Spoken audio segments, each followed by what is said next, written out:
sebelum dimulai, mari kita berdoa. Bapak Ibu silakan berdiri. Langsung saya pimpin ya, berdoa menurut kepercayaan masing-masing. Berdoa mulai. Berdoa selesai. Bapak Ibu boleh duduk.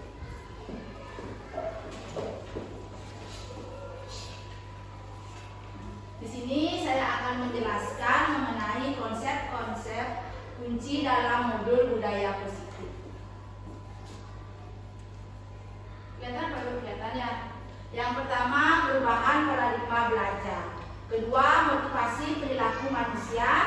Yang ketiga, kebutuhan dasar manusia. Terus yang keempat, posisi kontrol restitusi. Kelima, disiplin positif. Keenam, nilai-nilai kebajikan. Ketujuh, keyakinan kelas. Dan yang kedelapan, segitiga restitusi.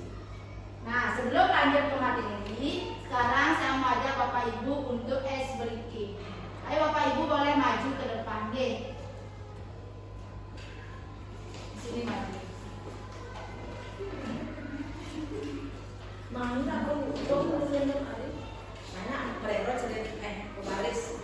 Boleh Pak ngomong baris. Lihat yang itu deh.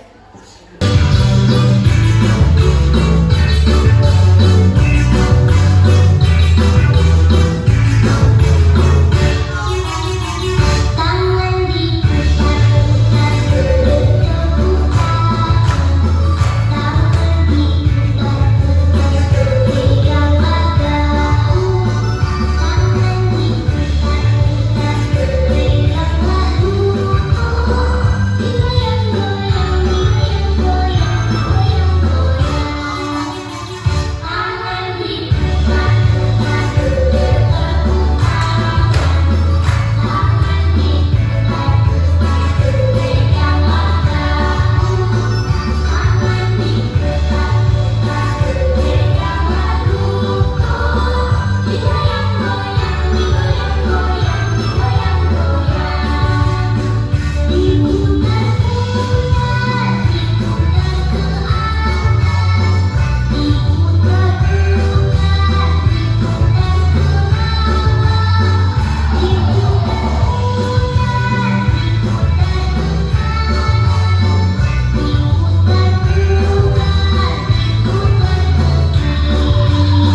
nanti yang bisa nulis biar kumpul dia, yang cuma bisa dengan mendengarkan kumpul dia muridnya ya. Jadi setiap siswa itu tidak sama, semua siswa itu mempunyai kebutuhan yang berbeda-beda ya. Jadinya kita bisa mengelompokkan menggunakan pembelajaran diferensiasi.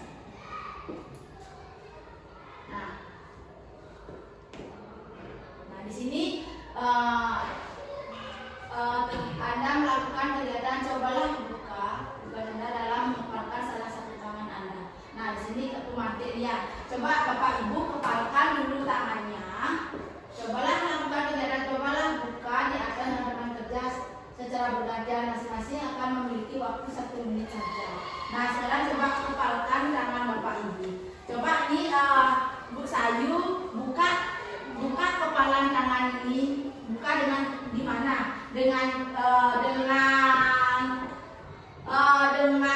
godaan, bukanya apa dengan paksaan? Bukan, coba deh. Anggap di sini nih ada sesuatu yang berharga. Bagaimana cara Bu Sayu biar dia tuh mau membuka dengan godaan? Bisa. Ekspresi. Ini di sini ada sesuatu yang berharga. Gimana caranya Bu Sayu biar tangan ini kebuka? Apakah dengan paksaan? Apakah dengan godaan? Boleh. Dengan apa? Dengan rayuan. Ya, ajak ya, terbuka. Nah, sama seperti kita mengajarin anak-anak ya. Kalau kita paksa seandainya dia untuk berbuat, pasti akan ada dendam ya, terus keingat. Tapi kalau kita menggunakan hal yang halus, memotivasi siswa, pasti dia akan mau mengikuti apa yang akan kita suruh. Sama sepertinya kalau kita mempunyai ada hal yang berharga, kalau dipaksa bisa aja kita buka. Kalau dipaksa dengan paksaan bisa, kalau dengan rayuan juga bisa, kalau dengan kita digoda juga bisa, kan terbuka. Sama seperti itu kita melakukan tindakan ini dengan siswa. Kita bagaimana kita bisa menumbuhkan supaya anak itu bisa dengan sendirinya mau membuka tangan ini yang ada di dalam motivasi intrinsik jadinya ya. Seperti dia datang ke sekolah, dia datang takut karena bakalan dihukum guru. Dia supaya saya harus masuk pagi-pagi karena memang tanggung jawab saya jadi siswa ya. Punya dia motivasi sendiri ya. Nah, miskonsepsi tentang teori kontrol. Di sini ilusi guru mengontrol murid, ilusi bahwa semua penguatan positif, efektif dan bermanfaat, ilusi bahwa kritik dan membuat rasa bersalah mampu menguatkan karakter, ilusi bahwa orang dewasa berhak memaksa. Nah, sama kayak tadi, kalau dipaksa bisa juga gini ya, terbuka tangannya. Kalau dengan kritik juga bisa membuat rasa bersalah, menguatkan karakter. Dengan penguatan positif juga bisa ya.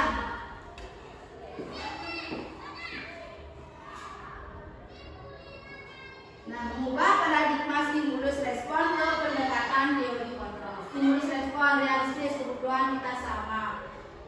Teori kontrolnya realitas, kebutuhan kita berbeda ya. Terus semua orang melihat hal yang sama. Terus kalau teori kontrol, setiap orang memiliki gambaran berbeda. Kalau stimulus respon, kita mendorong mengubah orang agar berpandangan sama dengan kita. Teori kontrolnya, kita berusaha memahami pandangan orang lain tentang dunia. Terus perilaku buruk dilihat sebagai satu kesalahan dan semua perilaku memiliki tujuan. Terus stimulus respon, orang lain bisa mengontrol saya. Terus dari kontrolnya hanya Anda yang bisa mengontrol diri Anda. Terus saya bisa mengontrol orang lain, Anda tidak bisa mengontrol orang lain. Dan pemaksaan ada pada saat rujukan gagal, kolaborasi dan konsensus menciptakan pilihan-pilihan baru.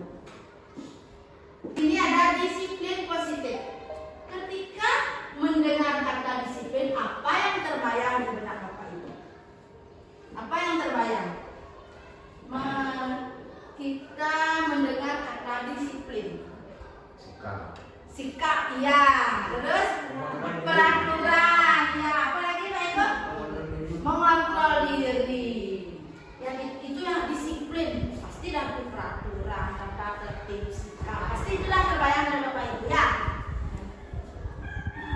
Makna kata disiplin, disiplin berasal dari kata disiplina yang berarti belajar.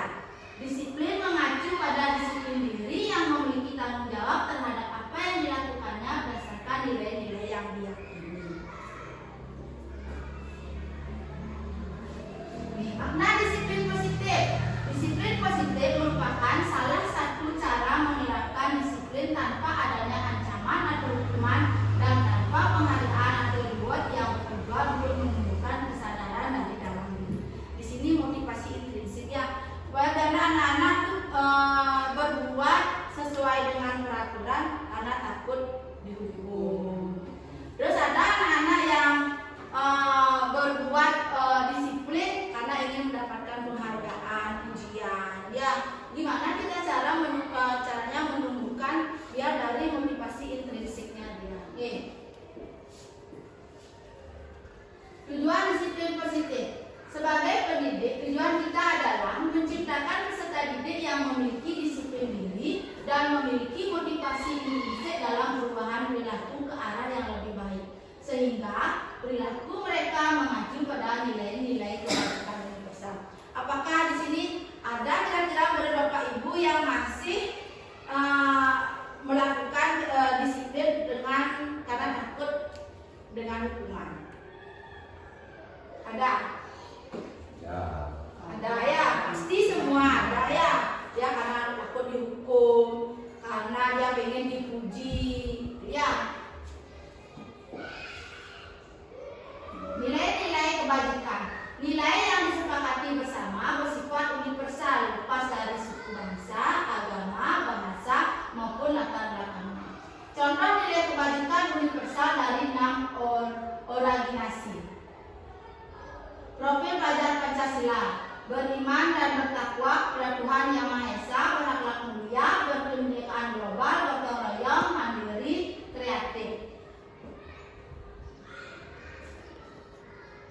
Pendidikan Primary Years Program. Nah, kelihatan Pak Ibu ya, kelihatan? Kelihatan. Toleransi, rasa hormat, integritas, mandiri, menghargai, antusias, empati, keingintahuan, kreativitas, kerjasama, percaya diri, dan komitmen. 9 pilar karakter Indonesia: cinta Tuhan, ciptaan Tuhan, ciptaannya kemandirian dan tanggung jawab, kejujuran, diplomatis, hormat, dan santun.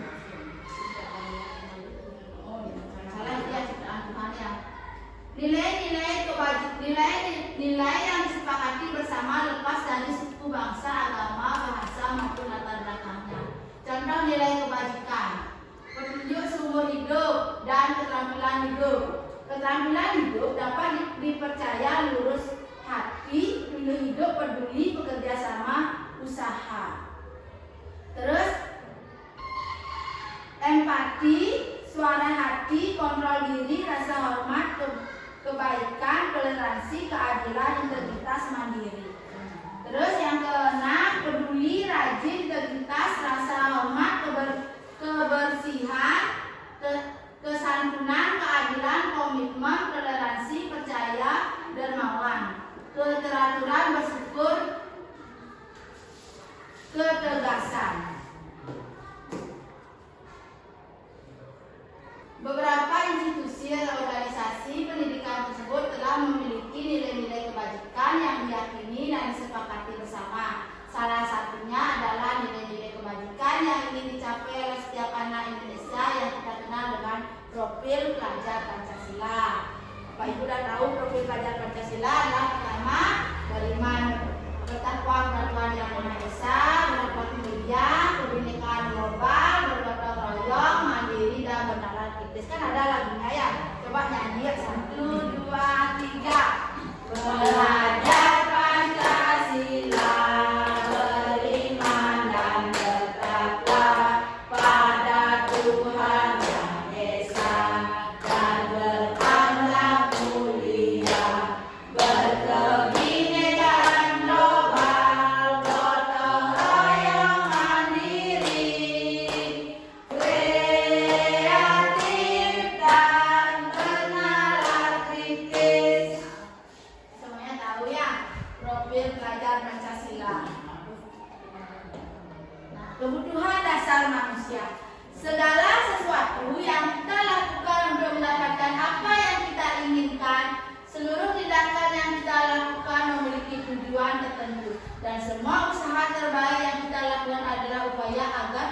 kebutuhan dasar kita terpenuhi.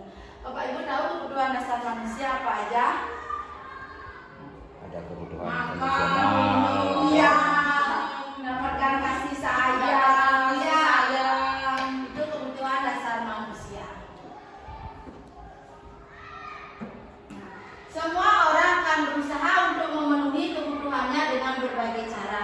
Bila mereka tidak bisa mendapat kebutuhannya dengan cara yang positif, mereka akan mencoba mendapatkannya dengan cara yang negatif. Ya.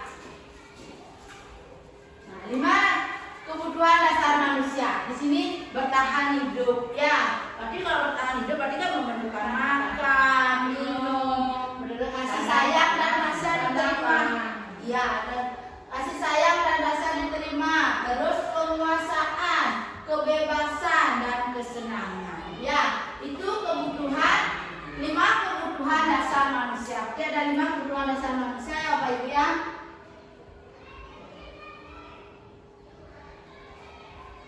Tahun ini, di sini ada cerita ya. Tahun ini Dimas genap berusia 17 tahun. Dia senang sekali ketika ayahnya mulai mengajarkan cara menyetir mobil. Setiap akhir pekan dia berlatih menyetir. Dia terlihat senang sekali berlatih sampai akhirnya dia bisa menyetir mobil dengan baik dan lancar. Ketika ibunya bertanya pada Dimas apa yang membuat dia ingin bisa menyetir mobil, ketika jawaban Dimas adalah seperti ini, kebutuhan apa yang dia penuhi. Kalau dia kira-kira apa jawaban Dimas? Umur 17 tahun sudah bisa menyetir mobil. Iya, kesenangan. Ya, kesenangan dia untuk kesenangan dia bisa menyetir mobil. Ya, kebutuhan apa yang ingin dia penuhi? Kesenangan. Ya, benar ya. Aku merasa bangga dan keren. Ya, bangga dan keren, senang dia ya. Aku merasa bangga dan keren. Berarti penguasaan ya. Di sana di kebutuhannya dia penguasaan. Aku senang bisa pergi ke tempat-tempat yang aku suka. Aku senang karena dia bisa menyetir mobil. Dia senang bisa pergi ke tempat yang aku suka. Berarti ini termasuk apa dia? Membahagiakan diri sendiri. Kebebasan. Bebas ya ya. Bebas. Nah, motivasi perilaku manusia untuk menghindari ketidaknyamanan atau hukuman, untuk mendapatkan imbalan, terus untuk menjadi orang yang mereka inginkan dan menghargai diri sendiri dengan nilai-nilai yang mereka percaya. Nah, ini motivasi perilaku manusia ya. Ada ekstrinsik, ada intrinsik. Intrinsik itu dari dalam diri ya. Kalau berarti dari luar ya. Ada murid itu tidak nyaman dia dihukum, makanya dia melakukan hal yang positif ya,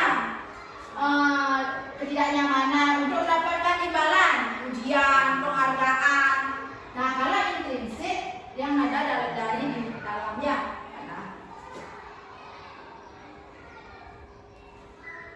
Konsep disiplin dengan identitas gagal. Hukuman bersifat tidak terencana, tiba-tiba dan satu arah. Bisa berupa fisik maupun psikis, murid merasa tersakiti. Terus kalau penghargaan hanya efektif dalam jangka waktu pendek, dapat merusak hubungan, mengurangi ketepatan, dan menurunkan kualitas, lahir mematikan. Kita juga kalau memberikan penghargaan kepada siswa yang seadanya disiplin, bisa membuat kecemburuan tak dengan teman-teman yang lain? Bisa. Dan juga ya dengan menggunakan penghargaan. Terus hukuman itu juga kalau kita menghukum siswa, apakah bisa dendam siswanya kepada kita? Bisa ya. Konsep disiplin dengan identitas. Dengan identitas sukses. Tadi dengan identitas gagal ya. Konsekuensi. Penguatan jangka pendek perlu monitoring berkelanjutan, stimulus respon, murid menghormati peraturan, kehilangan waktu untuk merenungi kesalahan. Restitusi, murid bertanggung jawab untuk perilakunya, fokus pada pemecahan masalah, jangka panjang, murid menghormati dirinya dan orang lain, dirinya memegang kontrol, murid bersemangat memperbaiki kesalahan. Nah, di sini ada konsekuensi dan restitusi.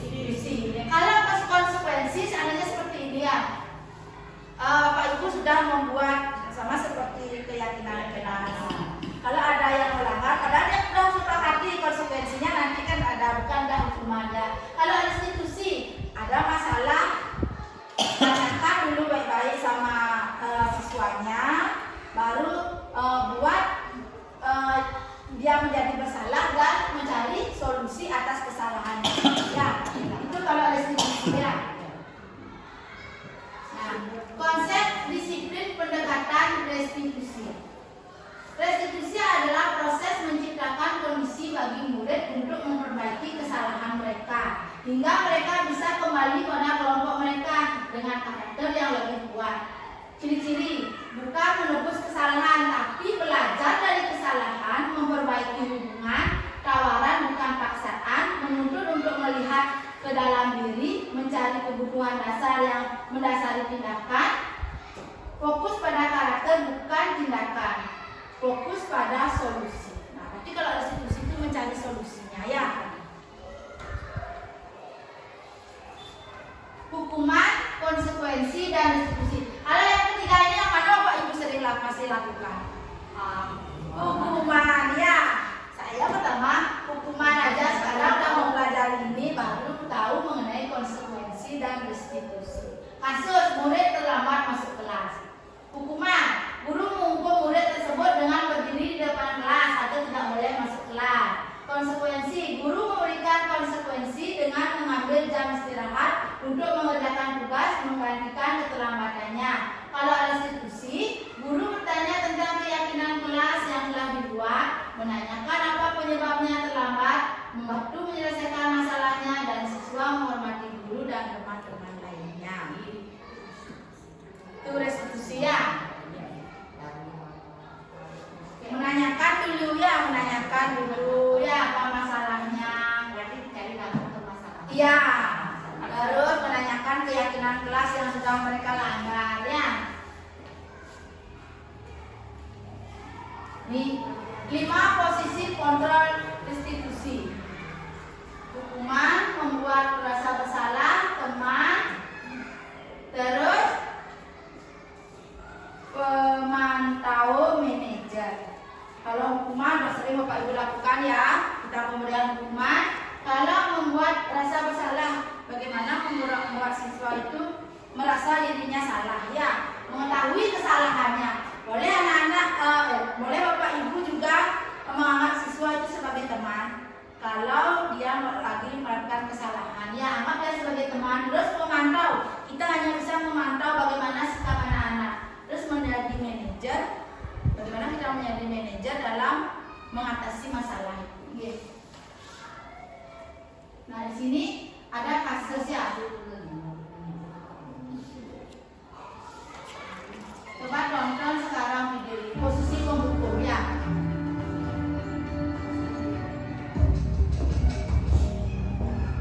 Pasti terlambat. Maaf Bu, saya Apa? Apa coba? Alasan kamu apa lagi? Kapan sih kamu tidak terlambat? Malas sekali ya kamu jadi anak. saya Dasar pemalas. Gak kapok-kapok sih kamu. Sudah berapa kali terlambat?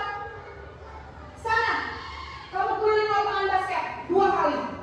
kenapa saya harus ke lapangan basket Bu? Kenapa? Kamu lawan ibu. Berani-beraninya jawab. Sudah terlambat, masih berani jawab enggak? Sekarang, keliling lapangan basket 5 kali sekalian. Biar kapok. Cepat. Pergi sana ke lapangan basket.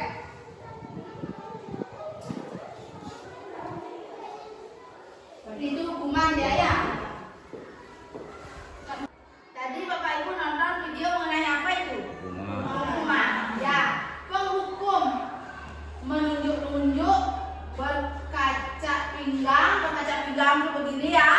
Terus menghardik, terus membentak, dan hukuman verbal maupun fisik. Dampaknya murid menjadi pendendam, tidak menyukai guru atau pelajaran yang diambil. Sering kayak gitu ya. Tapi di sini ada siswa dihukum ketawa-ketawa ya. Masih ada siswa yang dihukum, ada dihukum ketawa-ketawa ya. Nah, Nah, di sini coba Bapak Ibu tonton. Nah, posisi membuat merasa bersalah.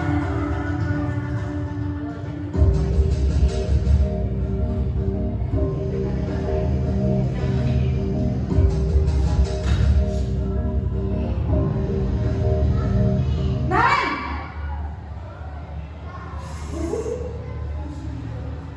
Selamat pagi Bu. Naren, kamu kenapa terlambat lagi, nak? Ya Tuhan, Naren, kamu senang ya bikin ibu susah ya? Kalau kamu terlambat lagi, nanti ibu yang ditegur bapak kepala sekolah, nak. Disangka ibu tidak bisa membina kamu. Duh, gimana ini? Maaf Bu. Duh, Gusti Naren, kamu suka ya kalau ibu ditegur bapak kepala sekolah? Terus, sekarang ibu harus tulis apa ini di buku absen? Ini kamu sudah sering terlambat loh. Ibu harus apa coba? Maaf Bu. Maaf sekali. Ya sudah, lain kali jangan bikin ibu susah lagi ya nak ya. Ibu tidak akan kuat lagi kalau kamu begini terus. Bisa jantungan kalau ibu ditegur bapak kepala sekolah. Sana cepat ke kelas. Maaf ya Bu.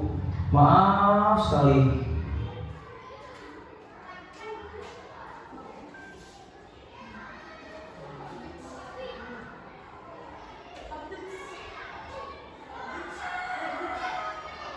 Nah, tadi membuat merasa bersalah ya.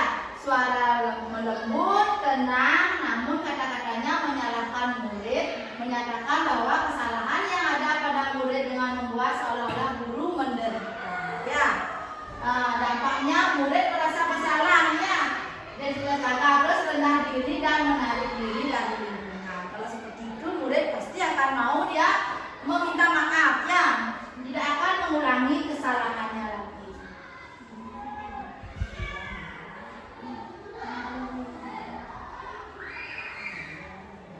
Ini ada lagi video posisi teman. Nah, ini sebagai temannya.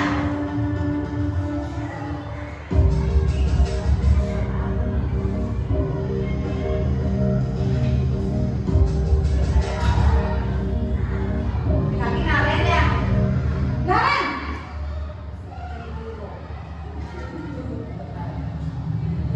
Selamat pagi Bu. wah, sudah jam berapa ini nak? Terlambat lagi ya sayang. Iya Bu. Habis ibu saya lupa membangunkan saya Bu. Kamu malah menyalahkan ibu kamu. Kamu bukannya anak yang larinya paling kencang. Kok terlambat sih? Iya Bu. Saya memang terlambat bangun tadi. Jadi biarpun saya lari kencang, tetap gak kejar Bu. Ya sudah sana. Nanti lain kali larinya lebih kencang lagi ya. Biar gak terlambat lagi. Bikin seneng ibu. Demi ibu. Bisa kan? Bisa lah Bu. Ya sudah sana masuk kelas. Ibu beresin urusan absen kamu. Kamu ini ada-ada saja. Ini posisi sebagai temannya. Suara guru akan ramah, cenderung bersenda gurau untuk menghangatkan suasana. Murid akan merasa senang, ramah, dan akrab dengan guru. Dampaknya murid menjadi ketergantungan kepada satu orang, tidak mandiri dan tidak bisa berpikir untuk diri sendiri. Murid hanya berperilaku baik kepada orang-orang tertentu. Ada juga dampaknya ya, kita jadikan sebagai teman. Kalau ada juga murid kalau dijadikan teman meremehkan, jadi bisa ya. Di sini terus mengenai memantau atau monitor.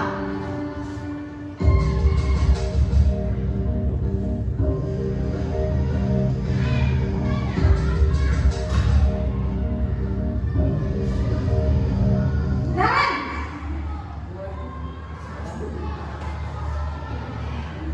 Selamat pagi Bu. Naren, apa peraturan sekolah kita tentang jam berapa kita harus masuk sekolah, nak? Kita harus di sekolah jam 7 Bu. Iya betul, sekarang sudah jam 7.20. Naren sudah tahu konsekuensinya jika terlambat hadir. Paham Bu, saya harus tinggal kelas pas jam istirahat selama 20 menit. Iya benar, konsekuensinya demikian. Jadi nanti jam 9.30 pas istirahat, kamu harus tinggal di kelas, kerjakan tugas tambahan untuk ketertinggalan kamu, ya? Baik Bu.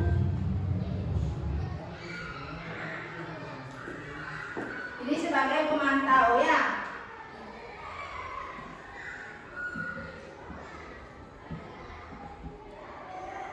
Pemantau atau monitor bersuara datar, tidak emosional, tidak bersenda gurau ataupun menggunakan suara bernada tinggi, tercipta identitas diri positif atau berhasil guru mengarahkan murid berdasarkan peraturan dan konsekuensinya. Dampaknya, murid akan menghitung konsekuensi dan hadiah tanpa memahami sepenuhnya nilai kebajikan yang dituju. Murid tidak sepenuhnya mandiri.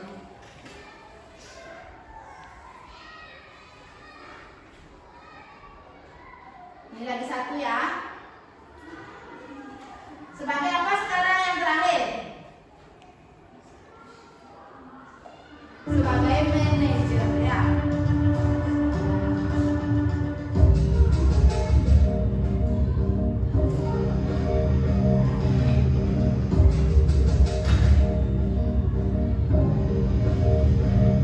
Naren!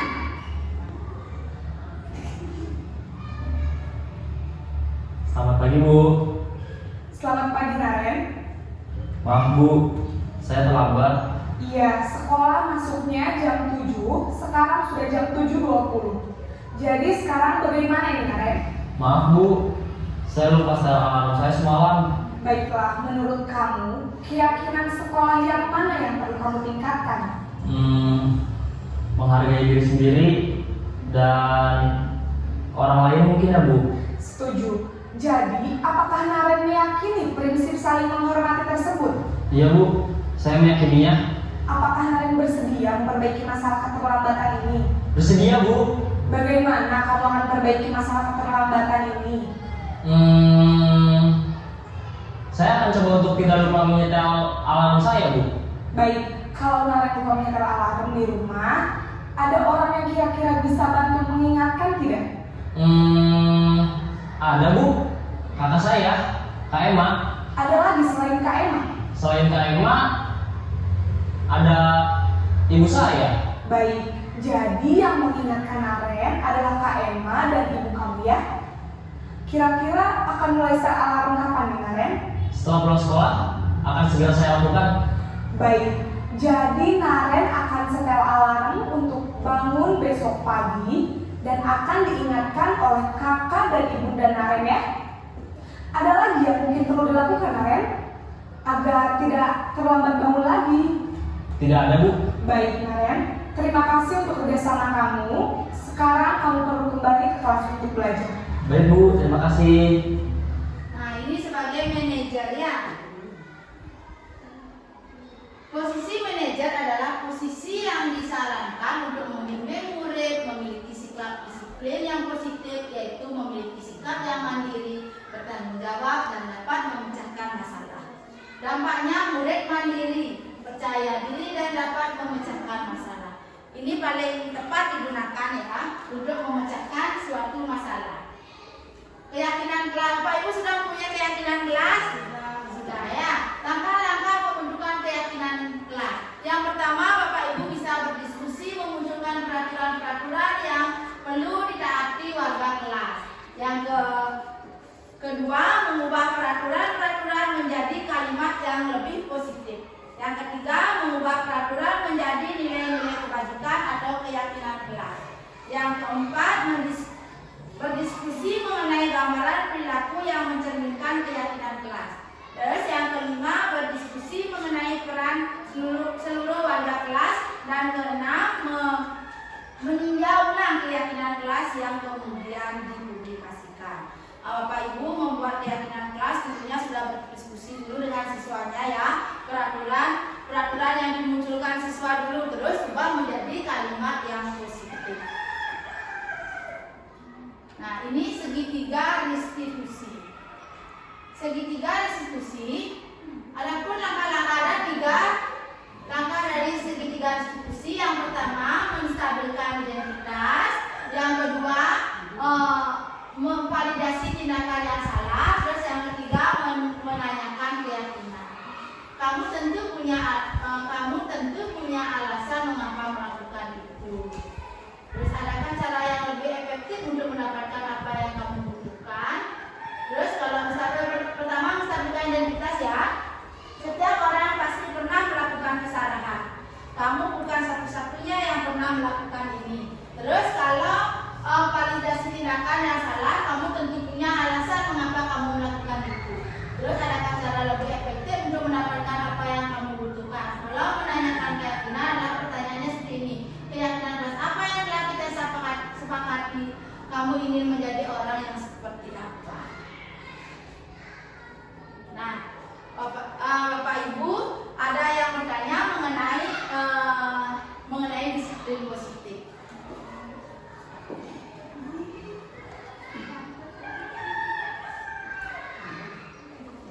Ayo Bu Saisina, ada masalah? Ya, terima kasih. Nah, apa yang saya dengarkan dari penjelasan tadi, ada yang saya ingin tanyakan, yaitu apa langkah-langkah dalam segitiga institusi jika ada siswa terlambat datang ke sekolah? Ini mengenai siswa yang terlambat datang ke sekolah, bagaimana tahapan langkah menggunakan segitiga institusi ya. Tadi sudah ada juga di Naren ya, di manajer ya. Di manajer tadi juga ada videonya. Yang pertama kita menanyakan dulu, menstabilkan identitas. Seperti gini, siapa muridnya Ibu yang terlambat? Yudi. Oh Yudi ya. Yudi, kenapa kamu terlambat? Setiap orang pasti pernah melakukan kesalahan. Itu ya. Menstabilkan dulu identitasnya biar dia juga tidak emosi kalau langsung ditanya mengenai dia terlambat. Terus semua kembalikan kepada diri kita. Ibu juga pernah mengalami terlambat seperti itu ya. Setelah itu terus validasi tindakan yang salah. Bertanya alasan apa yang membuat Yudi itu terlambat. Tanyakan dia adakah cara kenapa mamanya dia karena bangun kesiangan karena main HP itu mamanya dia sampai malam. Terus adakah cara yang lebih efektif untuk mendapatkan apa yang kamu butuhkan? Kita cari bagaimana caranya supaya kamu tidak datang lagi terlambat ya. Terus menanyakan keyakinan kelas yang mana kira-kira Yudi langgar. Pasti dia ingat yang mana yang dia langgar. Nah itu baru kita mencarikan solusi supaya Yudi itu tidak datang terlambat. Seperti itu ya kalau ada siswa yang datang terlambat. Bapak Ibu kayaknya sudah lelah ya mendengarkan saya ngomong dari depan. Sekarang saya ajak Bapak Ibu untuk SBK. Maka Bapak Ibu maju dulu ke depan ya. Bapak Ibu sudah lelah mendengarkan saya ngomong dan satu pertanyaan aja lagi ya. Sekarang saya ajak Bapak Ibu untuk SBK dulu. Silakan maju Bapak Ibu ya.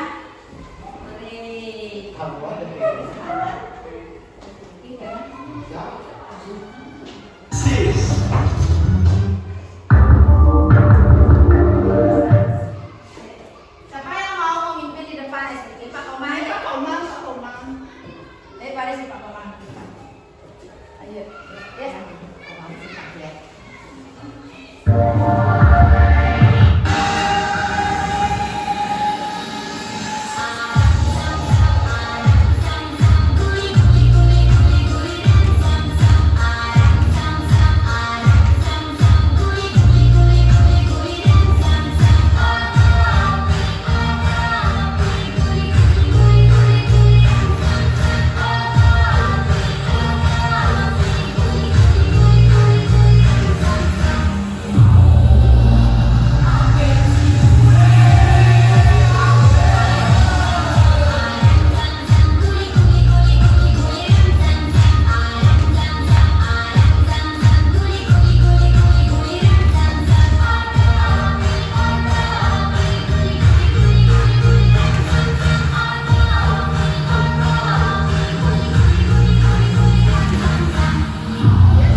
penerapan segitiga diskusi kepada siswa yang bertengkar di kelas. Nah, dengarkan ya. Kenapa bisa? Oh begitu, bisa saja kamu marah. Ibu kalau apa dan posisi kamu pasti melakukan hal yang sama. Lalu apa yang kamu lakukan kepada Sastra?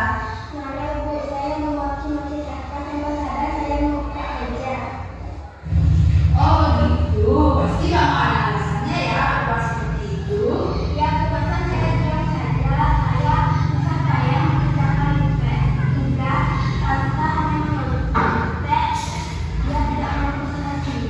Nah, karena kamu merasa marah, tidak rela pekerjaanmu dicapai oleh Sastra.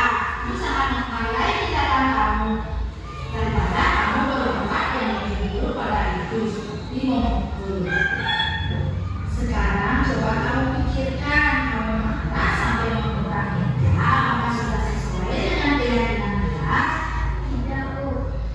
Menurut kamu keyakinan kelas apa yang kamu lakukan? Menurut kamu saling menghormati teman itu penting atau tidak? Baik, jadi jika itu penting, sekarang keyakinan kelas apa yang akan kamu lakukan jika kamu sedang marah? Kamu bersedia memperbaiki masalah ini? Apa yang kamu lakukan jika kamu bersedia memperbaiki masalah ini?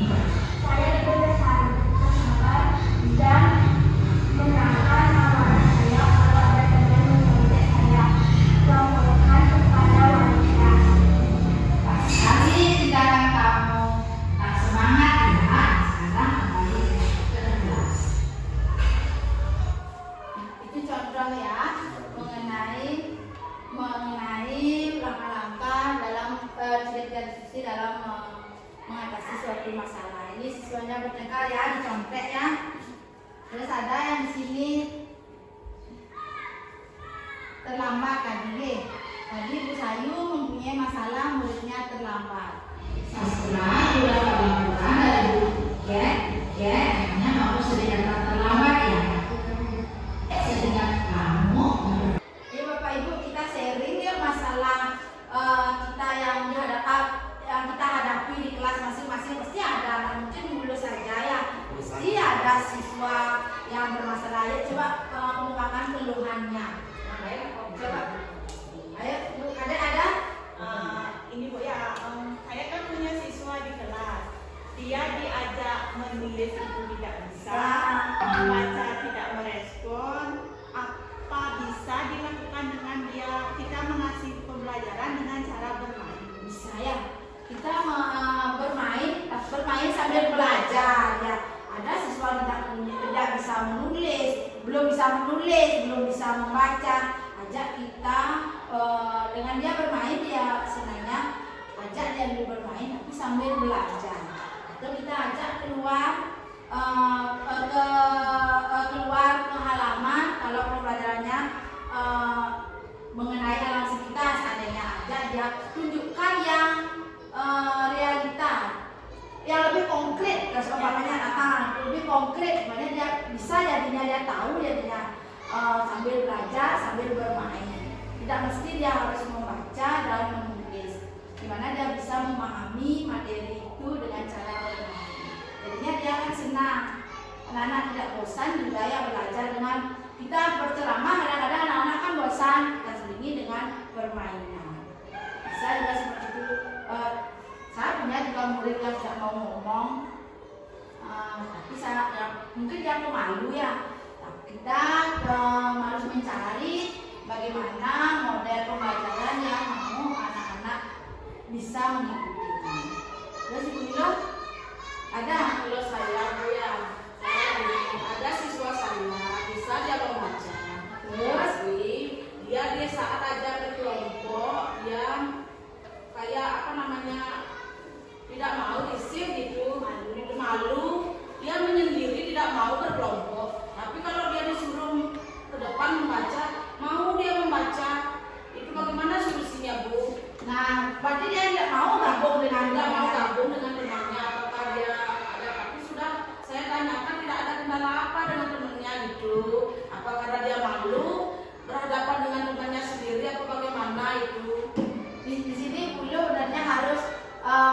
dampingi anak itu, tanyakan kenapa dia seperti itu, atau ganti kelompoknya, jangan sama yang itu, sudah seperti itu. ganti dia kelompoknya. Terus tanyakan dulu kenapa, apa penyebabnya dia tidak mau berkelompok, padahal harus berkelompok sebenarnya ya. Tanyakan kenapa, pasti ada alasannya. Supaya dia mau berkelompok atau cari teman dekatnya dia, itu dia diajak berkelompok. Ya, supaya pembelajaran ini bisa berjalan.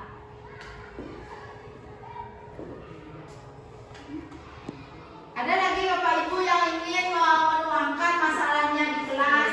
Oh, Ibu Ayu Retna, Ayu apa kendalanya di kelas? Di kelas saya kan punya siswa kemampuannya itu berbeda-beda.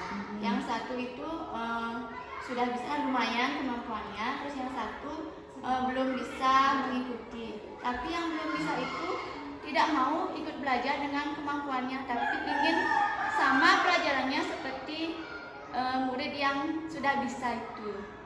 Bagaimana solusinya? Dia tidak bisa, tapi ingin mengikuti yang sudah bisa. Ingin sama pelajarannya. Ingin sama pelajaran. Bu Ayu bisa menggunakan pembelajaran berdiferensiasi ya, materinya sama, makanya dia tidak bisa dia membaca, suruh dia menunjukkan. Berarti Bu Ayu harus membuat media pembelajaran yang bisa dia tunjuk. Seandainya pelajaran apa Bu Ayu umpamanya diajar bahasa Indonesia tentang apa, buatkan dia medianya, kan dia bisa menunjuk. Kalau dia tidak bisa membaca, dia menunjukkan dia ke depan. Atau Bu Ayu bisa dengan menonton video nanti seluruh anak-anak itu menceritakan, tidak dengan menulis. Kan bisa dia berbicara apa yang dia ingat, seperti itu ya. Udah, ada lagi yang mau bertanya?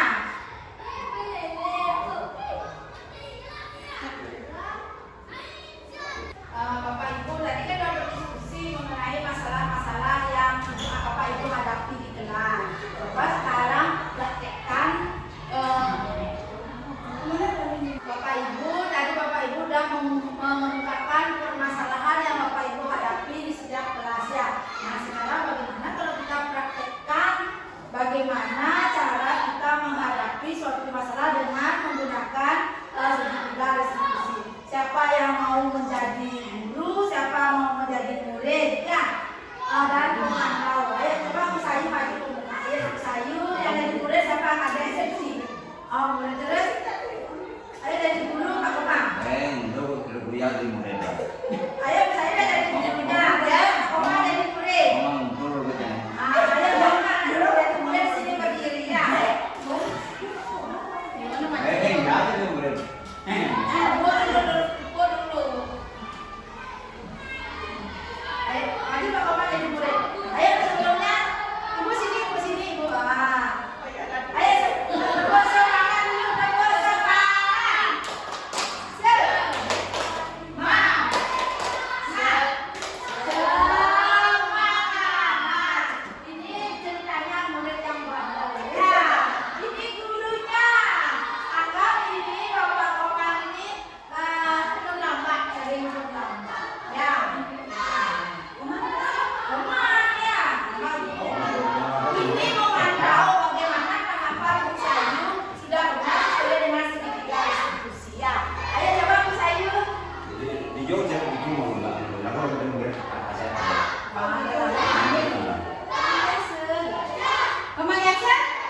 akan lakukan.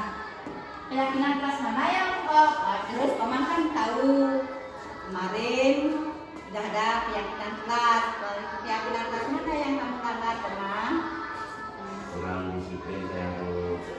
Kurang disiplin. Kalau kurang disiplin itu baik apa tidak? Ya, kurang baik Bu. Ya kalau itu baik nanti jangan lakukan itu lagi ya paman. Ya Bu. Lagi keselamatan tidak boleh keselamatan. apa yang kamu lakukan?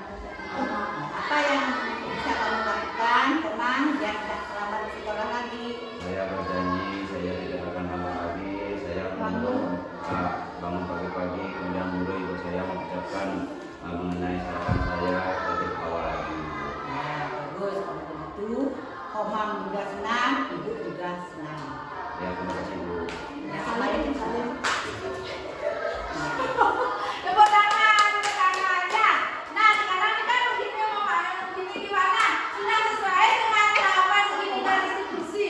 Sudah ya, pertama menanyakan ya.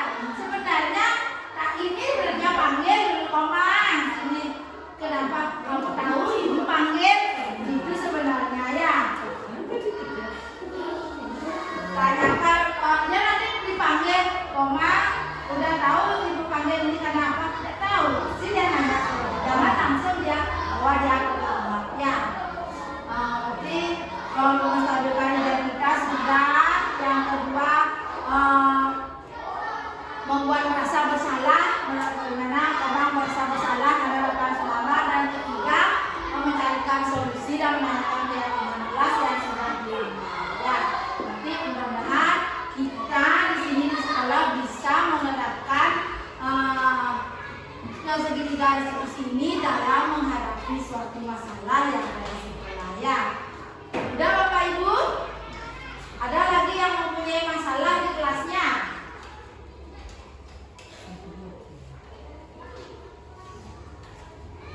Ada Bapak Ibu? tidak ada Tidak ada? bayangan. Sudah ada bayangannya bagaimana kita nanti bertindak. Tidak lagi kita menjadi penghukum. Karena penghukum itu bisa membuat siswa itu menjadi dendam. Jadilah guru yang dirindukan siswa. Supaya kita tidak ada siswa bermata ibu itu sih masuk sakit perut gitu ya. Supaya kita ibu ini tidak masuk hangat biar diajar sama ibu itu ya. Jadi guru yang dirindukan oleh siswa. Terus Bapak Ibu, tadi kita sudah berdiskusi mengenai masalah-masalah yang kita hadapi. Supaya tidak ngantuk, saya ajak sedikit lagi ya, supaya tetap semangat. Saya contohin dulu. Tepuk 1, tepuk 2, tepuk 3, tepuk 4, tepuk 5. Bisa Bapak Ibu? Bisa ya. Tepuk 1, tepuk 2, tepuk 3, tepuk 4, tepuk 5. Cepat sekarang ya, yang cepat. Tepuk 1.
kelas itu dibuat dengan cara berdiskusi dulu kepada siswa.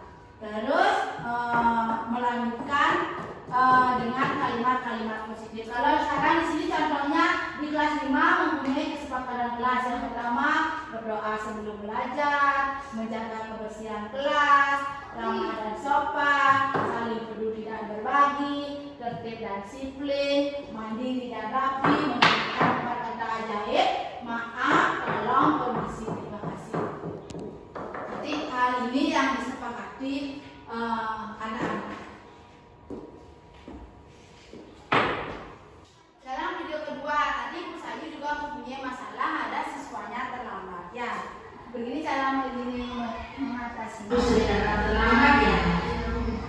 Sedangkan kamu berapa kali kamu terlambat? Sering terlambat itu merupakan sebuah kesalahan kan? Baik, Sastra, berbuat kesalahan itu manusiawi. Setiap orang pasti pernah melakukan kesalahan. Jadi kita belajar dari kesalahan itu agar kita mampu berusaha untuk memperbaikinya. Setuju? Sastra, kita cari solusinya bersama ya. Sastra sering datang terlambat pasti ada alasannya.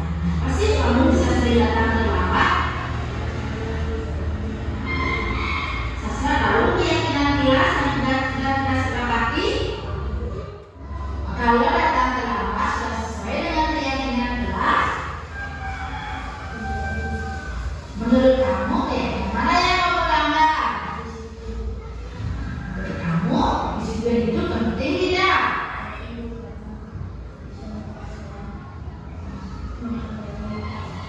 Ya betul. Menghargai waktu itu sangat bermanfaat untuk kita dan orang lain.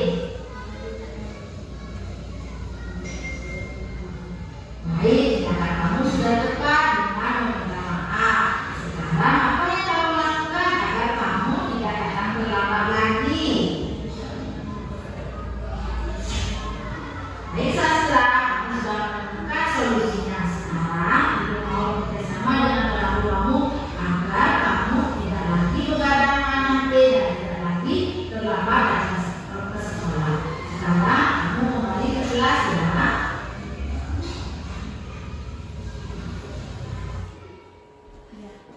Ini video mengenai siswa yang terlambat ya.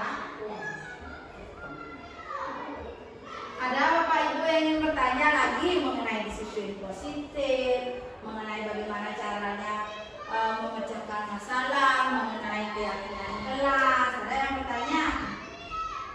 Bu Kadek, Pak Komang, Pak Komang berolahraga, pernah siswanya dihukum? Kami sebagai olahraga sering atau peserta saya mengalami suatu melanggar disiplin. Pertama, dia lupa membawa pakaian olahraga. Nah, setelah tadi di setel video, mereka paham bagaimana cara mengatasi solusi yang ada pada pelajaran olahraga mengenai bagi anak-anak atau peserta didik yang tidak memakai pakaian olahraga. Pasti ya, ada alasannya ya dia tidak memakai baju olahraga. Kita tanyakan terlebih dahulu, tidak langsung menghukum ya. Kita tanyakan kenapa anak itu sampai tidak memakai baju olahraga. Pasti dia ada alasannya. Bagaimana kita menstabilkan identitas anak tersebut. Lalu baru kita membuat anak itu merasa bersalah. Yang ketiga baru mencarikan solusinya. Sudah sekarang kita di sekolah ini tidak lagi menghukum ya. Kita menggunakan cara segitiga institusi atau manajer. Ada lagi yang bertanya Pak Ibu? Tidak. Sudah pas? Sudah. Terima kasih Bapak dan Ibu sudah ikut di sini destinasi budaya positif. Saya ucapkan terima kasih dan sekian yang bisa saya sampaikan. Ada yang kurang saya minta maaf. Nanti kita sama-sama lagi meninjau bagaimana keyakinan kelas yang sudah kita buat untuk menjadi keyakinan sekolah kita juga ya. Kalau ada siswa yang terlambat kita bisa mengatasinya. Dan saya akhiri dengan